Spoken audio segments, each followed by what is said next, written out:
Je suis pour le communisme, je suis pour le socialisme, et pour le capitalisme, parce que je suis opportuniste. Il y en a qui contestent, qui revendiquent et qui protestent. Moi je ne fais qu'un seul geste, je retourne ma veste, je retourne ma veste, toujours du bon côté.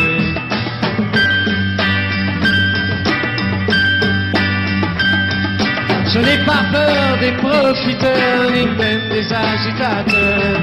Je fais confiance aux sélecteurs, et j'en profite pour faire mon beurre. Il y en a qui contestent, qui revendiquent et qui protestent.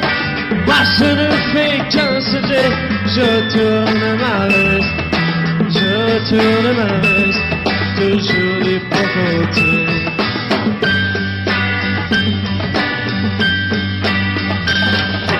Je suis de tous les partis, je suis de tous les partis, tous les bons côtés.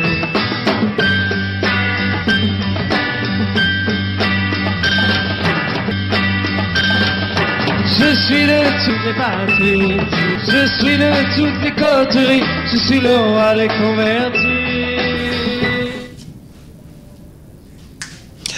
Et voilà, une fois encore, nous sommes là pour vous servir, car l'actualité oblige à ce que nous puissions les inviter. Eux, ce sont les acteurs politiques. Avec eux, nous allons décrypter l'actualité qui dérange plus d'un, une manière pour nous d'être éclairés sur certaines choses qui se passent ici en République démocratique du Congo. Pour cela, sur ce plateau, je suis avec monsieur Norbert Yamba, panafricaniste, cadre de l'UDPS, parti au pouvoir. Il est là avec nous, monsieur Norbert Yamba, soyez le bienvenu. Merci, merci pour l'invitation.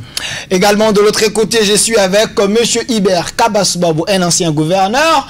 Il est libre penseur.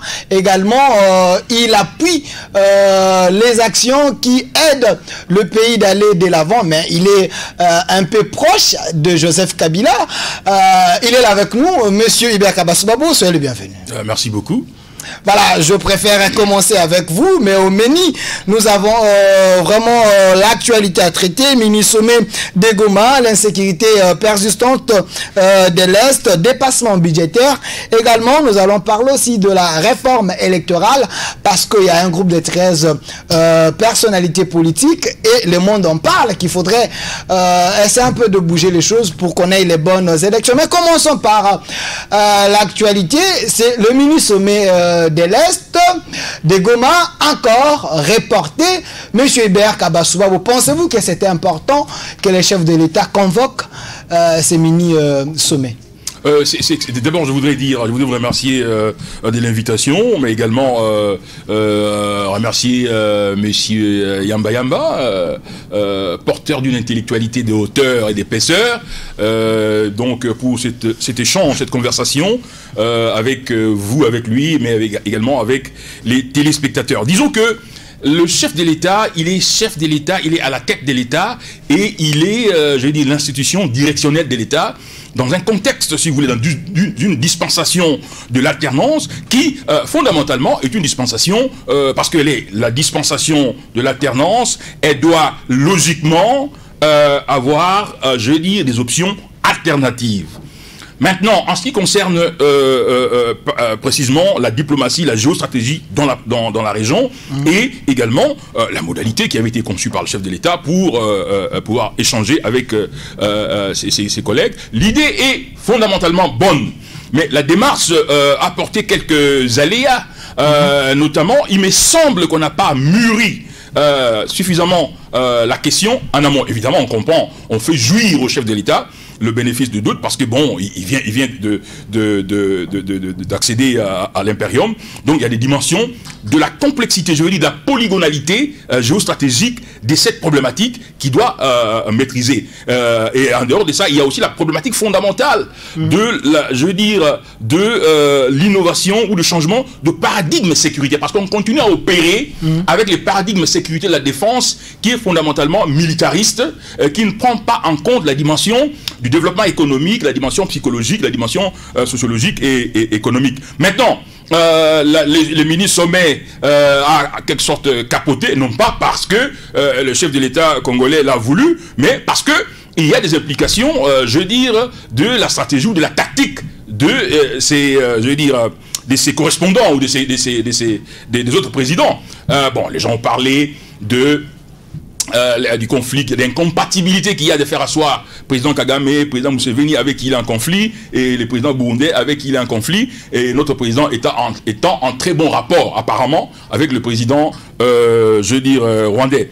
Mais la dimension que je voudrais souligner ici, c'est que nous, à notre niveau de la contribution intellectuelle, mon ami Yamba Yamba toujours dit, il rigole un peu quand je parle enfin, rigole dans le bon sens, quand je parle de l'intellectualité transcendantale. C'est-à-dire, le regard transcendantal de l'élite à notre niveau consiste à percer, à élucider le cœur du problème. Le cœur du problème est lié, si vous voulez le comprendre, à ce que je pourrais appeler le paradigme du réalisme de Hans Morgenthau, pour dire que les États ne sont pas là parce qu'il y a une sorte de romantisme, l'amour entre les voisins. Non, les États, de manière naturelle, comme il est dit dans Politics Among Nations, Hans Morgenthau dit, les États dans leurs interactions n'ont qu'une logique fondamentale de leurs intérêts et du pouvoir. Merci. Voyez-vous? Okay. Et donc, c'est une dimension que les présidents doivent comprendre pour renforcer notre armée. Il faut renforcer notre armée, il faut renforcer les capacités de l'État pour répondre aux besoins réels des populations dans les coins qui sont pratiquement balkanisés par ces pays. Merci monsieur Hibert Kabasoubabo. Je rappelle que vous êtes libre penseur, mais très proche de Joseph Kabila Kabange. Monsieur Norbert Yamba Yamba, vous êtes au pouvoir, vous êtes également de l'UDPS, mais les autres pensent que la question n'était pas suffisamment étudiée pour que le chef de l'État puisse convoquer ces mini-sommets de Goma qui a eu plusieurs fois boycott. Est-ce que pensez-vous que la question était vraiment mûre? Merci beaucoup. Je voudrais dans un premier temps saluer la présence de mon frère et ami Kabasoubabo, qui franchement m'a suscité l'intérêt de venir ici, parce que je sais qu'on va passer des bons moments de réflexion pour l'intérêt de notre pays. Donc je suis très heureux d'être en face de lui et j'estime que ce débat va véritablement impacter l'exercice des actions publiques pour que cela se retentisse sur les concitoyens congolais. Et par rapport à votre question, il faudrait que j'informe à tout notre peuple de comprendre que le mini-sommet de Goma est très important. Parce que j'ai entendu les gens dire que pourquoi le président Tshisekedi prend des initiatives pour un mini-sommet de Goma. À la va-vite, il s'est précipité. La question n'était pas suffisamment. Et pourtant, il y a pas mal de choses au pays. Il y en a ceux qui disent que ce sont des initiatives non matures, etc. Dit au fait qu'il vient d'arriver au pouvoir. Et d'ailleurs, M. Kabasoubabo l'a stigmatisé tout à l'heure, etc. Mais il faudrait que nous puissions nous mettre d'accord. D'abord par rapport à ceux qui considèrent que le mini-sommet n'est pas important, et de comprendre que on peut tout changer, on ne sait pas changer la géographie. Lorsque on a un pays qui a des ambitions, qui voudrait aller de l'avant, il faut savoir bien protéger sa ceinture de sécurité. Et cette ceinture se réalise avec d'autres pays qui sont en interaction, qui sont nos voisins. On ne va pas les déplacer de cette géographie. Ils sont là, encore que le pouvoir que le nôtre, c'est un pouvoir qui ambitionne les États-Unis d'Afrique, l'Union africaine, etc. Et que nous considérons nos voisins non pas comme des pays autonomes, mais comme des provinces, au même titre que le Congo, Kinshasa, qu'ensemble, dans une sorte de synergie gagnante, on peut relever le défi. Et donc, au même moment que nous recherchons des solutions sur le plan interne, nous avons également intérêt de construire une synergie dans la ceinture pour qu'ensemble nous puissions véritablement relever le défi. Et le vrai défi, c'est de lutter contre la pauvreté des Africains. Je voudrais, par rapport à ce qu'ils disent de la maturité, l'air apaisé, que d'abord Félix Tshisekedi, notre président, a été pendant plusieurs années chargé des relations extérieures de l'UDPS. Et l'UDPS a fonctionné comme un pouvoir. c'est pas comme d'autres partis politiques qui désignent des responsables sans qu'ils fassent véritablement une politique, c'est pas du parti. Raison pour laquelle Félix a été suffisamment enseigné et rodé sur le plan de la diplomatie, etc. Il a défilé sur des tapis rouges avant qu'il ne soit chef de l'État. Et donc, je suis conscient... C'est important, mais ce qui est important, c'est de trouver la solution au problème des Congolais. J'avance. Allez, voilà. Pour vous dire que... il vous reste 1 minute 30. Il ne faut pas parler de maturité. Parce qu'il y a plusieurs initiatives qui ont été prises par le président. Vous savez qu'à un moment donné, il y a eu un sommet triangulaire entre Kinshasa, Ouganda et Rwanda, compte tenu de l'animosité qui s'est créée entre les deux chefs d'État. Et Félix était au milieu, il a fait la médiation et on a dédramatisé l'atmosphère des relations. Aujourd'hui, il se pose encore un autre problème, c'est que il y a un conflit entre Rwanda, Ouganda, Burundi, et ce conflit a une répercussion négative sur Kinshasa.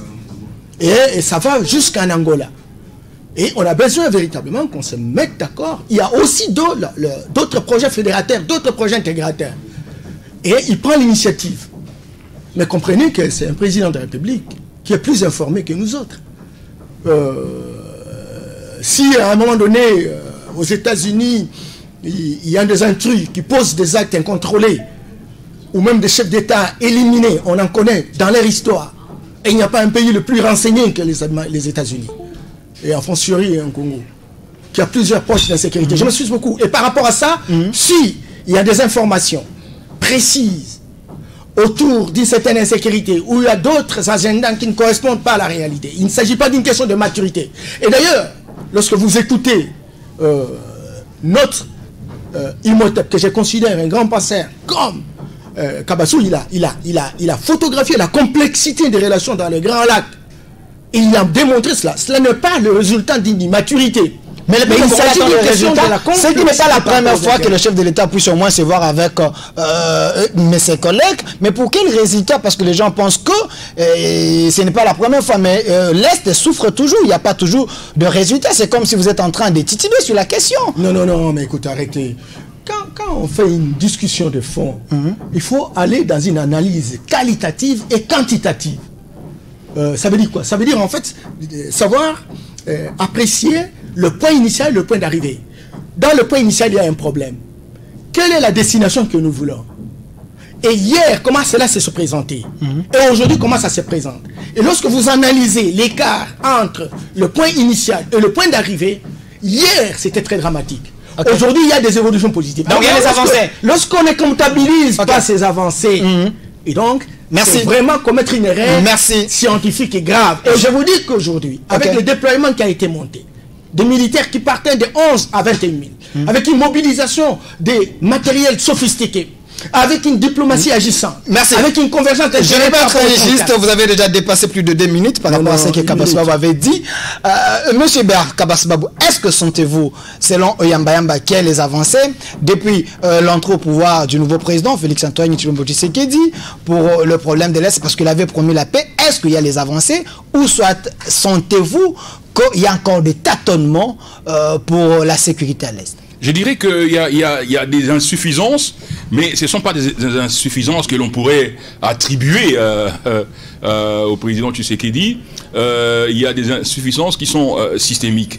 Moi, je voudrais plutôt... Enfin, concernant, je voudrais revenir, c'est que la nuance ou la relativisation qu'a souhaité et qu'a également tenté d'expliquer notre frère Yamba Yamba, là, je suis tout à fait d'accord avec vous.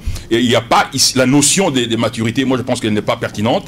Il ne s'agit pas de maturité, il s'agit plutôt des temps que ça doit prendre pour que le président puisse véritablement s'immerger dans la complexité de la question. Mais il n'y a que 5 ans, le peuple a besoin de résultats. Oui, je suis tout à fait d'accord, j'avance. Maintenant, moi, je voulais parler plutôt en termes d'action corrective.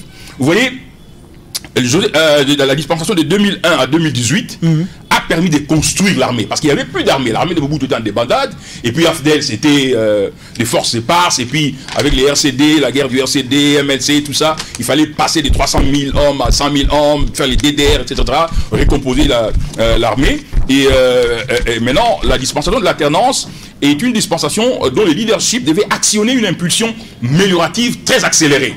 Qu'est-ce que ça veut dire? Ça veut dire, par exemple, en ce qui concerne l'armée. Parce que, comme le démontre d'ailleurs Hans Morgenthau, dans le paradigme du réalisme dans les rapports internationaux, les États se font la guerre, même sur le plan... Parce que même la diplomatie, c'est la continuation de la guerre sous d'autres formes. Okay. Et donc, que vous voulez aller en diplomatie, il faut que vous ayez un soubassement militaire, nécessairement. Il faut que vous ayez un soubassement militaire qui sert de ce qu'on appelle dans le jargon américain deterrent, qui vous permet comme un outil ou un levier pour dissuader. Parce que votre interlocuteur, pour qu'il accepte votre point de vue, il faut qu'il sente que vous avez derrière vous une certaine puissance. Lorsque vous parlez de soubassement, je vous relance, c'est le nombre de militaires ou c'est la capacité d'une armée intellectuelle? La question est d'une importance capitale. Vous voyez, on est passé d'une armée qui n'était même pas reprise dans les classements, et vers 2016-2015, on était devenu la 18e armée africaine, et on est passé à la 8e place, et à la 72e place sur le plan international, selon les think tanks très respectés, crédibles sur le plan international en termes d'études militaires et géostratégiques, Global Firepower. Et donc, quand vous parlez de... En fait, quand vous nous comparez par exemple, à l'Angola, l'Angola ne peut mobiliser d'hommes qui peuvent aller en guerre que 3 millions d'individus. Nous pouvons mobiliser 27 millions d'individus. En fait, même en Afrique subsaharienne, en dehors de l'armée égyptienne et de l'armée algérienne qui aujourd'hui est la meilleure armée africaine, la plus puissante. Et nous avons la capacité de mobiliser. Mais non, justement, c'est une dimension très très pertinente. C'est la question, justement, qui devait être l'une des priorités du président de la République dès qu'il entre en fonction. C'est, excusez-moi, l'accélération de l'équipement et l'amélioration de ce qu'on appelle en anglais firepower capability, donc la puissance de feu de l'armée. Okay. Et fondamentalement, la force aérienne. Regardez, nous sommes 8e sur le plan continental, sur à peu près 30. Une armée comme celle du Rwanda n'est même pas classée.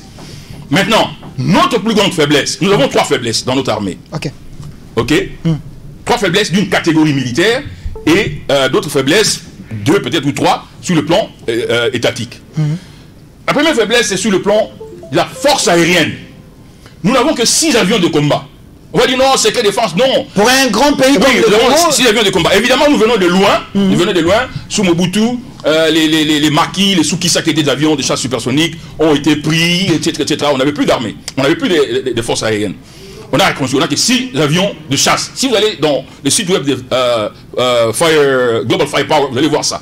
L'Angola a 72 avions de chasse, dont 18 avions d'attaque. 18. L'Angola a 20 avions de transport. Parce que dans le système de guerre contemporain, quand il attaque par exemple à Dodo, c'est la capacité, la promptitude avec laquelle vous déployez les troupes qui détermine l'issue du combat. Or, nous n'avons pas beaucoup d'outils, ce que le général Etumba appelle des vecteurs. Voyez-vous, donc nous n'avons que 2 avions de transport. Nous sommes à un désavantage. Quand vous prenez par exemple des hélicoptères de combat, nous en avons peut-être une trentaine, et des vieux hélicoptères, des vieux MiG, ou des vieux Sukhoi. Mais vous prenez l'Angola par exemple, il y en a 136. Est-ce que c'est la manque de la volonté ou soit parce qu'on n'a pas l'argent? Attendez que je termine. L'Angola a une capacité d'invasion du Congo qui est inouïe. L'Angola peut nous attaquer sur tous les territoires et nous ne saurons pas réagir. Même l'Ouganda a plus de 10 avions de combat. Ce que je veux dire ici, c'est quoi? Le président Tshisekedi, l'une de ses priorités, maintenant où nous parlons, c'est l'accélération de l'équipement de l'armée pour améliorer à la fois la promptitude d'attaque et l'efficacité de l'attaque, mais tout en envoyant. Parce que les relations diplomatiques, c'est aussi le déploiement ou l'émission d'un signal de puissance. 30 secondes. Signal de puissance. Mais ça, c'est une catégorie des éléments, c'est la dimension militaire. Parce que il est parti aux États-Unis. Moi, je pensais, ce livre, je l'ai écrit, si vous m'ajoutez juste 30 secondes, ce livre, je l'ai écrit en 2012, il a été préfacé par le professeur James Robinson. Il établissait déjà les grands axes de la coopération, la nouvelle coopération militaire entre le Congo et les États-Unis. Les États-Unis n'ont... Il n'y a pas un pays au monde dont les Américains ont besoin comme le Congo. Ça n'existe pas. Au moment où nous parlons. À la fois, parce que nous avons les matières, les minéraux stratégiques qui déterminent les rapports de force aujourd'hui. Et c'est une dimension que nous ne comprenons pas nous-mêmes. Voyez-vous? Donc, la dimension de la catégorie des actions correctives militaires, y compris aussi les forces spéciales, parce que quand vous menez un combat, une insurrection, enfin, on appelle ça insurgency, qui est, je veux dire, asymétrique, il faut avoir une forte ou de fortes unités de forces spéciales qui peuvent faire ce qu'on appelle les opérations acupuncturales ou les opérations furtives. Ça veut dire quoi? Ça veut dire que, puisqu'ils sont dans les villages, etc. Quand vous les détectez, encore qu'il faut avoir un service de renseignement militaire fort, quand vous les détectez, vous n'avez pas besoin d'envoyer des fantassins. Il faut des unités, des forces spéciales, un peu comme on appelait à l'époque d'ITRAC, qui peuvent les éliminer avec des opérations acupuncturales. Merci monsieur Hubert Kabasoubabou, monsieur Norbert Yamba Yamba. On n'a pas besoin de dévaler le secret de notre armée, mais du moins analyser sur la question. Dans les think tanks internationaux. Merci. Même monsieur Yamba Yamba, est-ce que cette question vous dépasse, vous, le pouvoir en place, ou soit vous n'avez pas de bonnes stratégies pour donner tant soit peu la population de l'Est la paix tant voulue que le chef de l'État avait promis, parce que la parole du chef de l'État c'est comme l'évangile. Alors, qu'est-ce qu'il faudrait nécessairement faire maintenant là pour que en 2000 peut-être 21 qu'on puisse oublier cette question, qu'on avance? L'armée n'est pas équipée, nous n'avons que 6 avions, l'Angola à côté de nous, nos adversaires en plus l'armure que nous, c'est ça notre faiblesse peut-être. Je voudrais vraiment saluer la pertinence de l'analyse, n'est-ce pas, de M. Kabasoubabou, toujours percutante. C'est faire véritablement le diagnostic par rapport à l'importance de la puissance militaire pour dissuader les ennemis. Je suis d'accord. La force dissuasive. Je suis très d'accord avec lui et je partage naturellement cette façon de dire.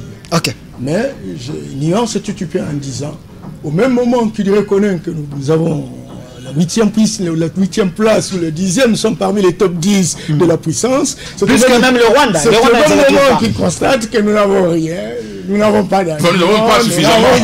Nous n'avons pas de force de déploiement, etc. C'est pas donc cette contradiction flagrante qui construit une cohérence non mathématique. C'est ce qui m'inquiète un tout petit peu. Deuxième chose, pour analyser la politique et l'approche du président, il faut tenir compte de 2 éléments. Le premier élément, c'est la politique de l'UDPS dont il est ici. La politique pour accéder au pouvoir, pour gérer l'action publique, etc., qui porte essentiellement sur la non-violence active. La non-violence active ne met pas au devant de la scène la militarisation ou la puissance, n'est-ce pas, de l'armée conséquent. Mais elle met au devant de la scène le dialogue. Et le président souhaiterait gagner sans combattre. Ça, c'est la première chose. Deuxième chose... Ce qui ne veut pas dire qu'il ne faut pas outiller l'armée. Bien entendu. Bien entendu. Le président, c'est un panafricaniste. L'UDPS, c'est un pays panafricaniste. Il dit, on a beaucoup souffert. On s'est entretués entre nous, les Africains. Faut-il continuer véritablement à faire des dissuasions entre nous au lieu de prendre l'argent et affecter dans des domaines qui nous permettent de lutter contre la pauvreté, parce que le seul combat que nous avons en Afrique, c'est ce combat-là de lutte contre la pauvreté. Est-ce qu'il n'y a pas moyen de gagner sans combattre, en allant vers les autres, en allant vers les frères, discuter avec eux, poser les problèmes, montrer... Une diplomatie classique. Oui, bien entendu. Montrer comment nous pouvons tous ensemble gagner. Et convertir les uns les autres de manière que nous puissions voir dans la même direction. Parce qu'en réalité, à l'horizon 2063, il y a ce qu'on appelle cet agenda 2063. Il faudrait que l'on parle des États-Unis d'Afrique. Il faut préparer, il faut poser les jalons aujourd'hui. Et le président souhaiterait, au regard de la non-violence, au regard de la nécessité d'une vision panafricaine, au regard de la construction des États-Unis d'Afrique, au regard de la construction des Afriques régionales, etc., discuter avec les uns et les autres. Ça, c'est vrai. Cela n'exclut pas. Et ça, j'ai raison, je partage avec Abbas pour dire que c'est au même moment que nous négocions, c'est au même moment que nous mettons, n'est-ce pas, au devant de la scène, toute cette stratégie dialogale, et nous avons intérêt véritablement à nous organiser. Et à nous organiser sur le plan militaire, à nous organiser sur le plan politique, à nous organiser sur le plan diplomatique. Parce qu'on peut avoir une force de dissuasion. On peut ne pas gagner véritablement la guerre lorsqu'on l'embrasse. On peut gagner une guerre sans l'avoir affronté, simplement parce qu'on a une diplomatie qui véritablement est florissante. Voilà un peu la vision du président de la République. 30 secondes, Chité. Cependant, et là, Kabas ne va pas me contredire. Quelle est la situation aujourd'hui? Sur le plan diplomatique, on est en train d'avancer. Les différents pays de la région parlent. Et les mini-sommets de Goma auraient été un cadre pour continuer à parler de manière à décrisper et dédramatiser l'atmosphère des relations politiques. Sur le plan politique, je pense qu'on est en train véritablement de décrisper la situation à l'interne et à l'externe pour déstabiliser toutes ces poches d'insécurité de manière à ce que nous puissions avancer. Et puis sur le plan militaire, nous avons trouvé quoi? Quelle est notre capacité de déploiement? Le président de la République, qui a constaté qu'il y a des actions récurrentes à l'Est, notamment à Béni, etc. On est parti de 11 000 militaires à 21 000 militaires. On a déplacé les équipes pour travailler, des états-majors, pour travailler sur place. Mon cher ami, comptabilisons les avancées. Il y a eu beaucoup de sites des ennemis déstabilisés, détruits de fond en comble. Aujourd'hui, nous ne sommes pas dans une guerre conventionnelle. La guerre conventionnelle aurait pu nous donner des avantages comparatifs. Mais aujourd'hui, parce que nous sommes dans une guerre qui frise un certain terrorisme, etc., il y a des évasions improvisées. Mais donc nous n'avons pas encore la maîtrise. Mais nous n'allons pas dire que nous sommes à l'état d'une animalité zéro. Merci. On a avancé, on a déstabilisé et nous sommes en train de réduire le volume d'action. Merci monsieur Norbert. Merci monsieur Norbert Yamba. C'était le premier sujet de l'émission d'aujourd'hui. C'est vrai, on a parlé de mini-sommet des Goma, l'insécurité persistante de l'Est. On en a parlé, espérant que le chef de l'État va trouver la solution pour que le peuple de ces coins trouve quand même la paix. Mais c'est là, monsieur Hubert Kabasubabo a dit que nous devons équiper notre armée. Parlons de dépassement budgétaire parce que ça intéresse les Congolais. C'est l'argent des contribuables congolais. Pensez-vous que la présidence ou les institutions de la République consomment trop au détriment de petits peuples? De toute évidence. De toute évidence. Voyez-vous, la République moderne, l'État moderne, qui se veut un État, dans le sens de Weber, un État rationaliste, technocratique, qui porte en lui, je dis comme une sorte de programmation d'innovation permanente, dans le sens weberien, a comme premier outil référentiel de gouvernance le budget. Parce que le budget, en réalité, il traduit, c'est pourquoi on dit les budgets traduit, en fait, encapsule la vision et même la projection, non seulement de la puissance d'une nation ou d'une société, mais également de son prestige. Et je dirais même très loin pour dire qu'il y a deux instruments, à part la Constitution, il y a deux instruments de gouvernance fondamentaux qui sont les programmes de gouvernement et le budget. Voyez-vous? Et le budget vient pour traduire, pour quantifier et projeter la vision, l'entendement de la société et où on veut aller. Maintenant, en ce qui concerne la présidence en particulier, déjà en 2018, on a constaté, et beaucoup d'acteurs à la fois des experts, de la société civile, et même le ministère du Budget, ont relevé la tendance au dépassement des dépassements récurrents et des très fortes amplitudes.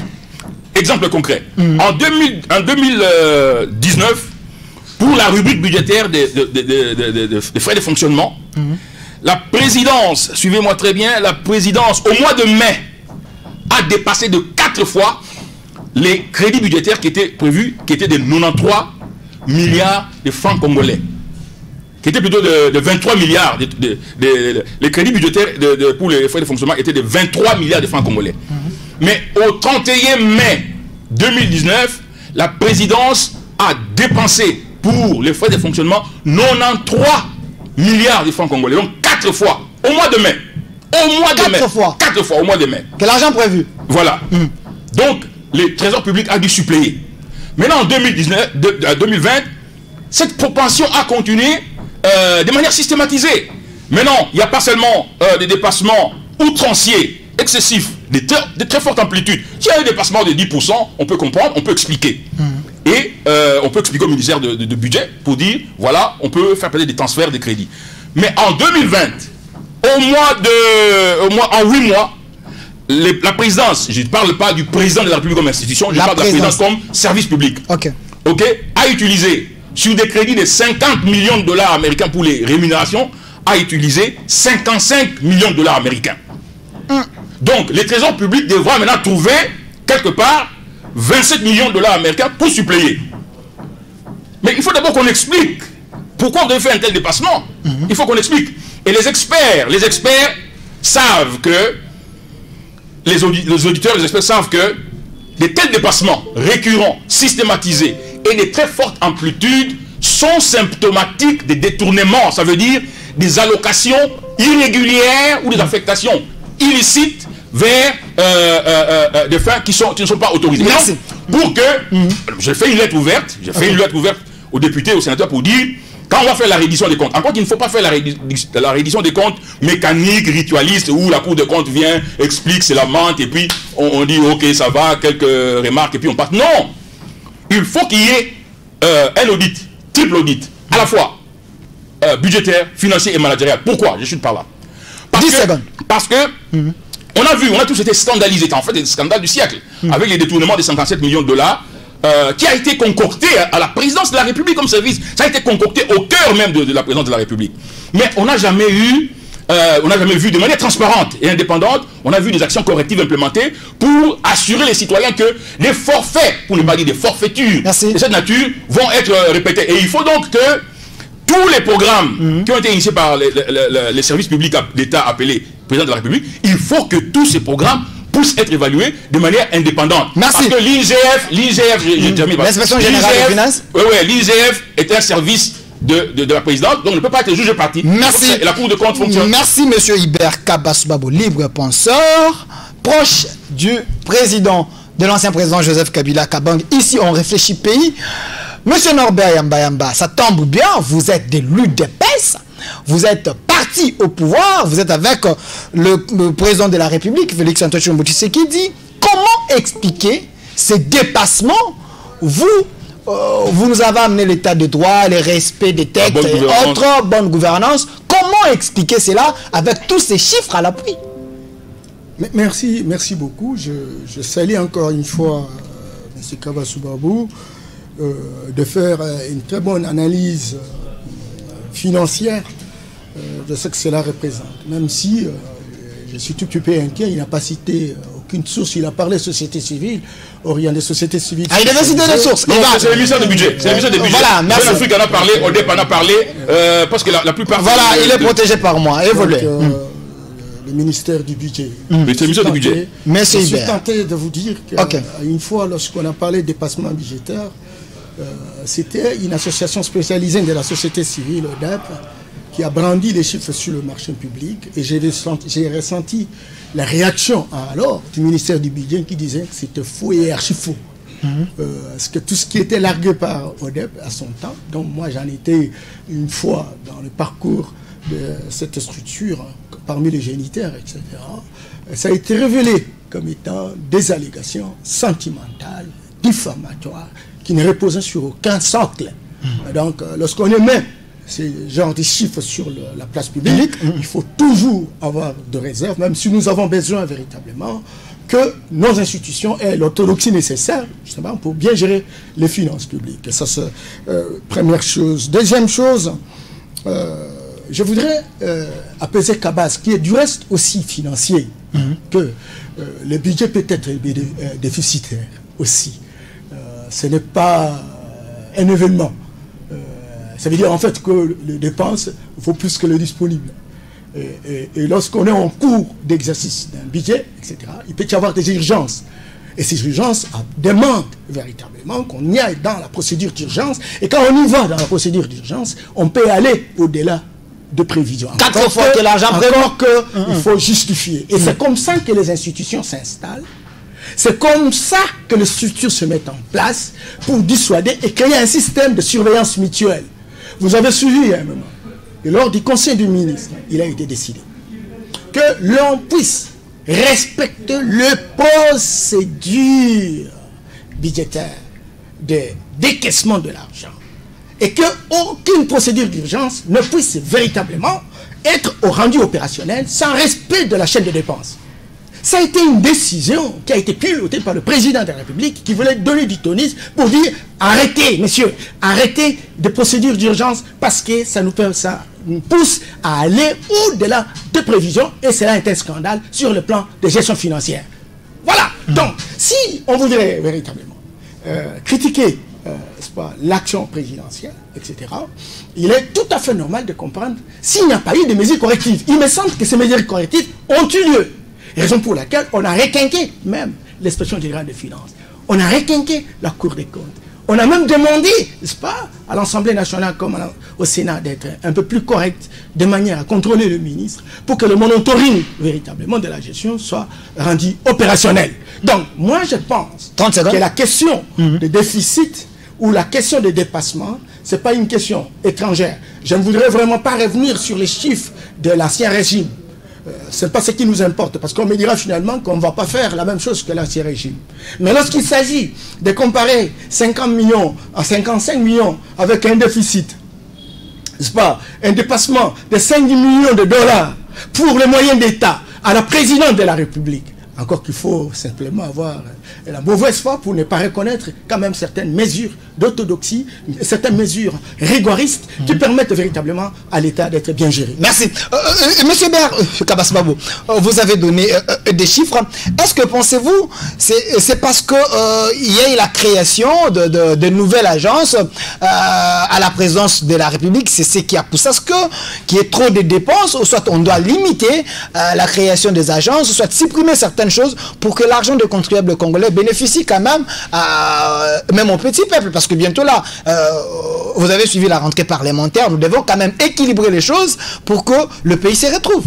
Non, je voulais d'abord apporter une précision 2 minutes par rapport à ce que mon ami et frère Yamba vient de dire tout à l'heure. Donc il faut nuancer les choses. Okay. Vous avez fait un captage qui me semble approximatif. Je veux bien préciser, et ces chiffres sont publiés. Allez dans les sites web du ministère de budget, vous allez trouver ces chiffres. Ce n'est pas vos incantations. Ce n'est pas mes incantations, mes élucubrations, encore moins. Quand vous parlez, vous dites non, il faut relativiser 5 millions. Non, mon frère, ce n'est pas 5 millions. Ça veut dire que pour les crédits et les crédits est de 50 millions de dollars pour 12 mois. Mais en 8 mois, en ce qui concerne les rémunérations. Mais c'est prévu 50 millions pour 8 mois. Mais c'est plutôt prévu 50 millions pour 12 mois. Mais en 8 mois, ils ont consommé 55 millions. Donc, les dépassements ne sera pas de 5 millions. Les dépassements sera de 5 plus 27 millions. Ça veut dire à peu près 33 millions de dollars. Pourquoi? Parce que si vous avez consommé 55 millions en 8 mois, il faudra prendre 55 millions divisé par 8 mois pour avoir la moyenne mensuelle et puis multiplier par les mois qui restent, ça veut dire 4 mois qui restent, et donc l'État congolais devra trouver les 27 millions de dollars. Qu'est-ce que j'ai dépassement? C'est justement, non, je suis pas d'accord. C'est les charges. Non, mais attendez, Okay. laissez-moi élaborer, laissez-moi aller en profondeur dans ma pensée. Évoluer. Je suis financier de formation et j'ai été administrateur et directeur financier du CEC. J'étais gouverneur, donc je suis du domaine, j'ai pratiqué le budget. C'est l'outil référentiel. Quand il y a des dépenses, la dépense suit la réquisition, tout ça là. La première étape, c'est de dire quels sont les crédits. Parce qu'il y a déjà une projection, une sorte de projection en chronogramme pour dire à tel semestre, on devrait être à 30%. À tel semestre, on devrait être à 40%. Si vous voyez déjà que là où on devrait être à 30%, on est à 40%, il y a un problème. Il y a même des procédures où vous devez aller au conseil d'administration pour le faire. Parce qu'il y a une loi financière, il y a une loi. Le dépassement est une transgression de la loi. Et maintenant, quand il dit non, il y a des mesures, mais aucune mesure qui a été prise, la conformité à la procédure budgétaire, c'est une procédure qui existe, c'est un mécanisme qui existe, mais qui a été escamoté, contourné, comme on le sait, toujours par la présidence de la République, et ce qui a donné lieu au détournement des 57 millions de dollars américains. D'ailleurs, on l'a pas fait une fois, on l'a fait même 2 fois, on a tenté de faire 2e fois, on a pris l'argent qui était, je veux dire, on a grignoté dans les réserves. Okay. Mais maintenant, l'idée c'est de dire ceci. 10 secondes. L'idée c'est de dire ceci. La présidence de la République, je ne parle pas du président de la République, je parle de l'administration. De la présidence de la République comme service public, service d'État. Dans cette dispensation, il devait y avoir une impulsion, un leadership d'État qui l'améliore, qui l'innove, avec un système qui permet au chef de l'État de suivre au jour le jour. Et d'ailleurs, les chefs de l'État, moi je pense que l'UDPS normalement devraient faire preuve, les hauts cadres de l'UDP devraient faire preuve d'humilité. Parce qu'ils se sont gourés dans l'affaire de Kamere-Gate, quand on a dit non, les projets ne sont pas exécutés. Non, les projets sont exécutés, vous êtes contre le chef de l'État. Et puis, ils ont accepté. Finalement, eux-mêmes, ils ont fait la démarche. Merci. Moi, je pense que l'UDPS devrait plutôt. Parce qu'ici, il y a présomption. On ne dit pas qu'il y a soupçon, il y a présomption. S'il y a des dépassements, je dis bien, je pèse même bien mes mots, comme quelqu'un a étudié cela à l'Institut supérieur de commerce, la gestion budgétaire, c'était un grand coup de très haute pondération. Okay. Quand il y a des dépassements, de faible amplitude, 5%, 10%, une fois, on comprend. Mais quand c'est récurrent sur 2 exercices et à très haute amplitude, mais soyons sérieux. Vous devez vous poser des questions. Moi, je pense que les chefs de l'État, d'ailleurs, je ne suis pas le premier, quand il avait demandé en 2019, quand il était d'Akaj, avait demandé qu'on audite la présidence. Okay. Moi, j'ai dit qu'il n'y a pas simplement un simple audit, mais un triple audit, à la fois budgétaire, financier et opérationnel. Merci, monsieur Et c'est pour le bien du chef de l'État, parce qu'il doit nettoyer son cabinet. Merci. Monsieur Norbert Yamba, vous êtes de l'UDPS. Est-ce que le chef de l'État n'est pas mal entouré? Parce qu'on sent, il a la volonté d'aider le peuple congolais. Mais apparemment, les autres pensent qu'il est mal entouré. Autour de lui, il n'y a pas de gens outillés, les gens qui peuvent bien faire les choses pour que le pays gagne. Il y a quand même les intérêts des gens. Il y a des gens qui privilégient leurs intérêts que les intérêts nationaux. Qu'est-ce qu'il faut faire pour que le président ouvre l'œil si réellement ce qu'Hébert Kabasoubabo est en train de dire c'est vrai, pour que cela cesse? Merci beaucoup. Hébert Kabassou, il est très technique. Il a pratiqué aussi cette technique et il combine les deux. Donc c'est un praticien, mais c'est aussi un théoricien. Beaucoup de considérations par rapport à ça. Mais je voudrais qu'il relativise un certain nombre de choses. Il sait que les services publics de l'État fonctionnent avec un certain nombre de procédures. C'est un consultant qui le dit, qui fait généralement le monitoring de l'action publique dans les différents services de l'État, y compris à la présidente de la République. Il existe un sous-gestionnaire de crédit qui a un rôle de regarder les différentes prévisions. Le décaissement tient compte de ces prévisions, etc. Et ces sous-gestionnaires endosseraient la responsabilité. Peut-être qu'il démontrerait le contraire des injonctions qu'il a reçues. Quand cela ne tient, il faut se poser la question sur les urgences. Et si ces urgences sont compatibles à la survivance de l'État. Et raison pour laquelle on a toujours besoin de mener des enquêtes pour justifier un certain nombre de choses et de tirer des conclusions non concluantes. Exactement, c'est pertinent ce que vous dites. Voilà. Cependant, okay. Si le ministère du budget est à mesure de nous démontrer, pièce à l'appui, aujourd'hui, dans le site, qu'il y a des dépassements dans tel ou tel service de l'État, y compris à la présidente de la République, dont il a le devoir de redevabilité, c'est que quelque part nous sommes en train véritablement d'avancer, il y a des évolutions positives. Parce que cela nous permet, et raison pour laquelle nous avons un ministère du budget, c'est justement pour alerter. Voilà monsieur, vous aviez tel chiffre, voilà où est-ce que vous en êtes, de manière à corriger. De manière à corriger, cher ami, rien ne se fait de manière mathématique. Nous sommes dans la gestion. Et si aujourd'hui nous sommes capables de visualiser les différents chiffres qui existent, y compris à la présidente de la République, nous avons fait un bon bondissement. Troisième chose, je voudrais dire à M. Kabasoubabo 30 secondes. Que vous avez un peu exagéré le chiffre. Il a exagéré. 8 mois. Ok. Oui, mais c'est ce qui... Excusez, Kabas, moi je... L'argent de 12 mois, mais vous l'avez dit en 8 mois. En 8 mois. Il est prévu 50 millions à 12 mois. Et pour à 8 mois, pour la rémunération. Et à 8 mois, on a dépensé 55 millions. Et il dit que à la fin de l'exercice, on dépassera 27 millions. 27, ce qui fait quelque chose de 32 millions. Regardez, à 8 mois, on a dépassé seulement 5 millions. Et si... Non, 55 millions. Non, non, je m'excuse beaucoup, 55 millions. Un dépassement de 5 millions sur le budget prévu. Pour 12 mois. Pour 12 mois. Oui. Et donc, si on considère les 5 millions, on considère les 5 millions de dépassement, et donc, on peut, à 4 mois qui restent, on peut faire 5 mois, divisé par 2, ça nous donne 2 millions 500. Non. Mon frère, le calcul n'est pas juste. On fait la moyenne, on fait le rapport entre les 55 millions qui ont été utilisés, parce que ça nous donne l'idée de ce qu'on dépense par mois. Donc, 55 millions, dépensés à 8 mois, divisé par 8 mois, ça vous donne 2 millions, quelque chose comme ça. Multiplié maintenant, non, ça c'est à peu près 6 millions, multiplié par les... Parce qu'il reste encore 4 mois, on doit payer les gens. On doit payer notre ami, le professeur, et le professeur, les Dikaba, qui est là maintenant. Enfin, vous m'avez arraché mes minutes. Je voulais remettre.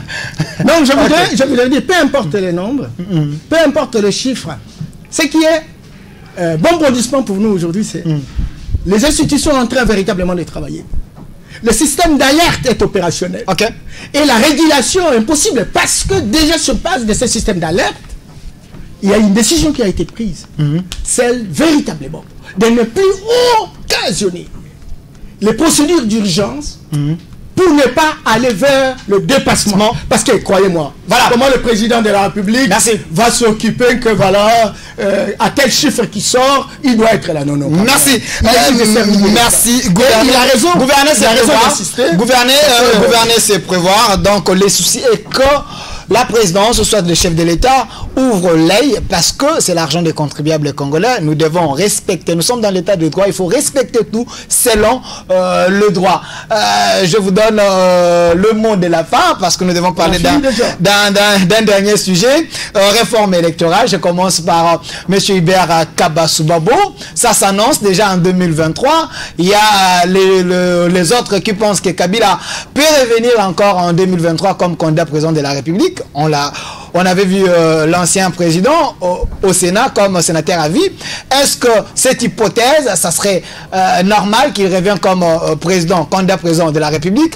Alexis Thambwe Mwamba dit, nous devons mettre de l'argent à côté pour qu'en 2023, qu'on ne rate rien, qu'on organise les élections. Pensez-vous qu'il faut réformer les choses au lieu d'aller à l'élection d'un seul tour, il faut aller à l'élection du deuxième tour avec la démarche des 13 personnalités politiques? Quelle est votre lecture? Non, rapidement, je voudrais, parce que j'ai toujours dit comment je viens ici, j'imagine que c'est également la philosophie pour Norbert, qui porte encore un nom européen alors qu'il est panafricaniste. Moi, je suis panafricaniste.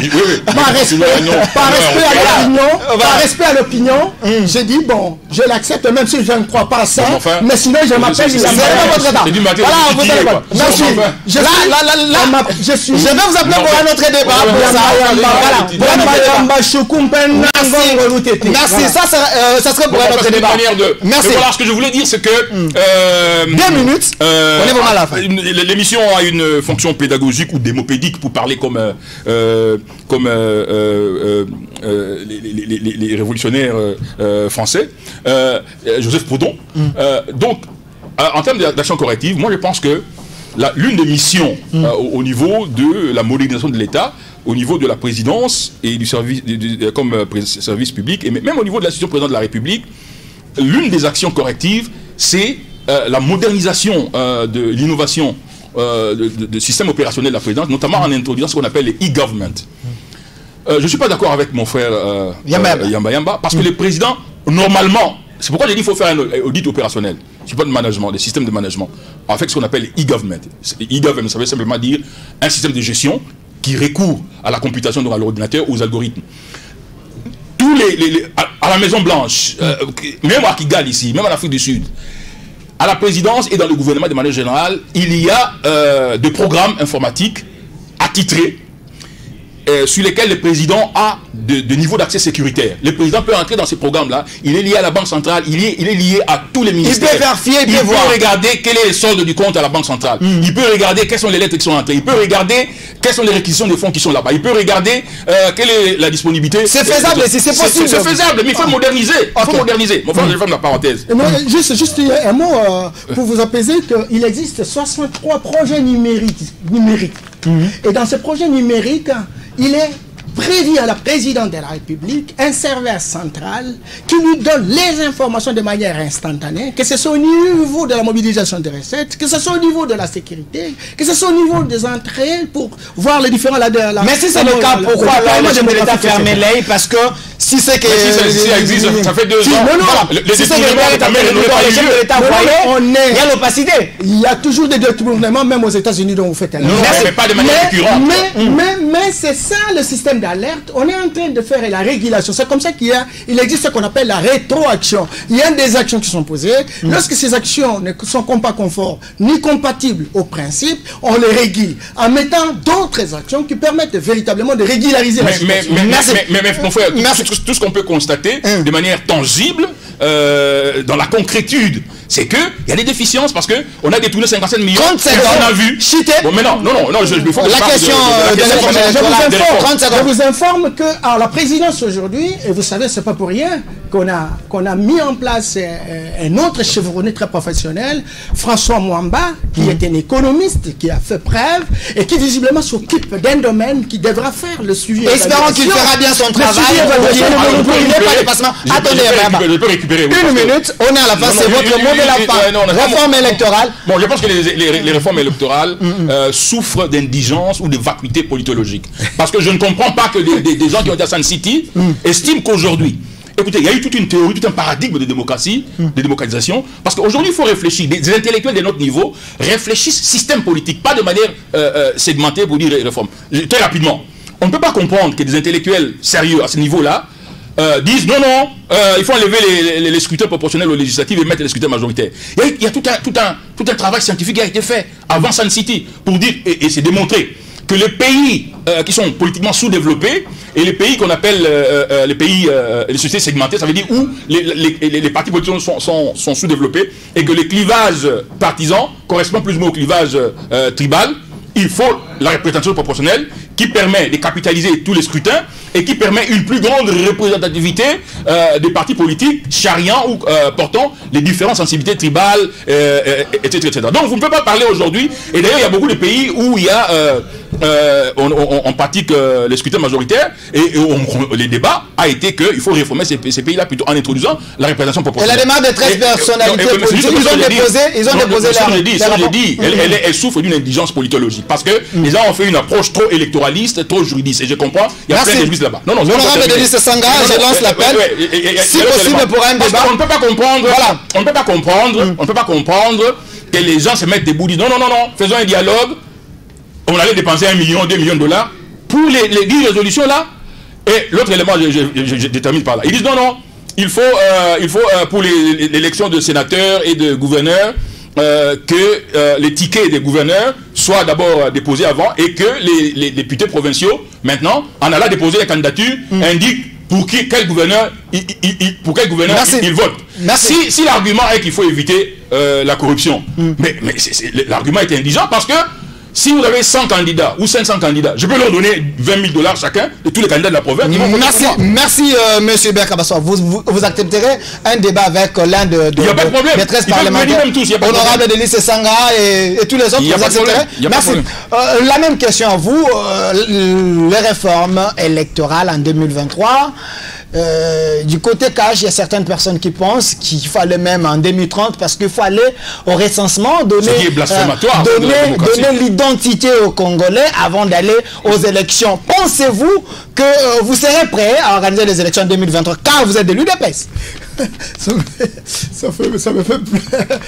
fait rire quand on se dit que c'est un blasphème.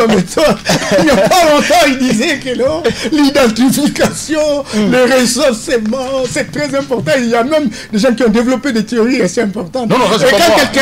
Quand quelqu'un développe en disant, mais si le recensement, l'identification, etc., ça peut nous prendre 10 ans, il faut aller jusqu'à 2030, il dit c'est blasphème. Non, c'est pas un jeu.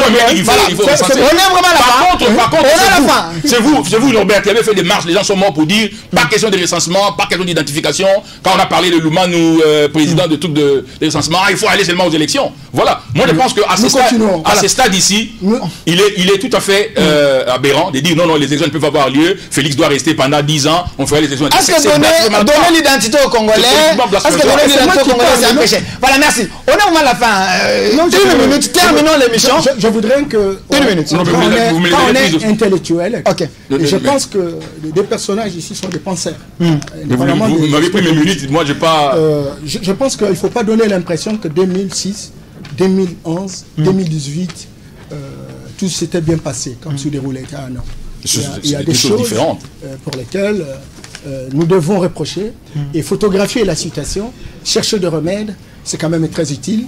Et moi, je pense qu'on a faussé, n'est-ce pas, la procédure, parce qu'on aurait pu, comme la CNI avait rédigé en bonne et due forme un rapport qui comprenait les forces, n'est-ce pas, et les faiblesses ainsi que les perspectives, ces rapports-là auraient pu véritablement faire l'objet de discussions au niveau du Parlement et on aurait dégagé un certain... Là, je suis tout à fait d'accord avec vous, c'est logique. Voilà, c'est même politologique. Mais maintenant, 10 secondes, terminé. 10 secondes. Les mêmes députés qui auraient pu faire pression au bureau de l'Assemblée pour que cette discussion se fasse, estirent et cherchent à nous proposer des choses dont on sait que c'est guidé par un certain nombre de motivations. Quand cela ne tienne, nous avons besoin véritablement que des réformes interviennent au niveau du scrutin. Nous avons besoin effectivement au niveau de la composition même de la CEI. Et si nous acceptons naturellement que 2018 a été une alternance, c'est que la situation est revenue normale. Pourquoi ne pas revenir au ministère de l'Intérieur pour organiser véritablement? Merci, M. Mbayamba, la même question. Vous serez d'accord à un débat avec l'un de 13 personnalités, ceux qui ont conçu ce programme-là, ces projets-là? Oui, mais... Voilà, le plateau est là pour vous. Merci. Merci, M. Norbert Yamba, cadre de l'UDPS, parti au pouvoir, un vrai panafricaniste. Merci d'avoir répondu à notre invitation. Merci bien. Également de l'autre côté avec M. Iber Kabasubabo, un ancien gouverneur, libre penseur, très proche du FCC. Merci de l'avoir souligné 3 fois et j'en suis très fier. Voilà. Parce qu'il est un leader architectonique. Merci d'avoir répondu. De dire que c'est un Kabilologue. Voilà. Même s'il est proche de Kabila. Voilà, un vrai Kabilologue. Merci à vous également, fidèles téléspectateurs derrière la caméra Merveille Agoloa, Angelo Bota à la réalisation, Aimé Bidoya, supervisé par William Afouni. J'ai dit un grand merci au cordon Gilles Chitumbaï, à la programmation Bébé Bercy. Un grand merci à notre président Roger Lumbala pour la confiance. Restez fidèles à ces programmes. Au revoir. Et pour le capitaliste, parce que je suis opportuniste. Il y en a qui contestent, qui revendiquent et qui protestent. Moi je ne fais qu'un seul geste, je retourne ma veste. Je retourne ma veste, toujours du bon côté.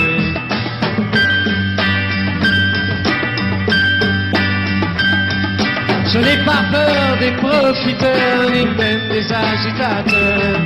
Je fais confiance aux électeurs, et j'en profite pour faire mon beurre. Il y en a qui contestent, qui revendiquent et qui protestent. Moi je ne fais qu'un seul geste, je retourne ma veste. Je retourne ma veste, toujours du bon côté.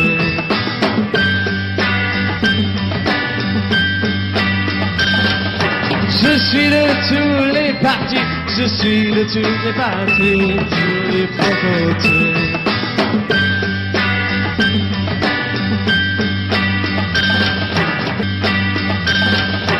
Je suis de tous les partis, je suis de toutes les coteries, je suis le roi des convertis.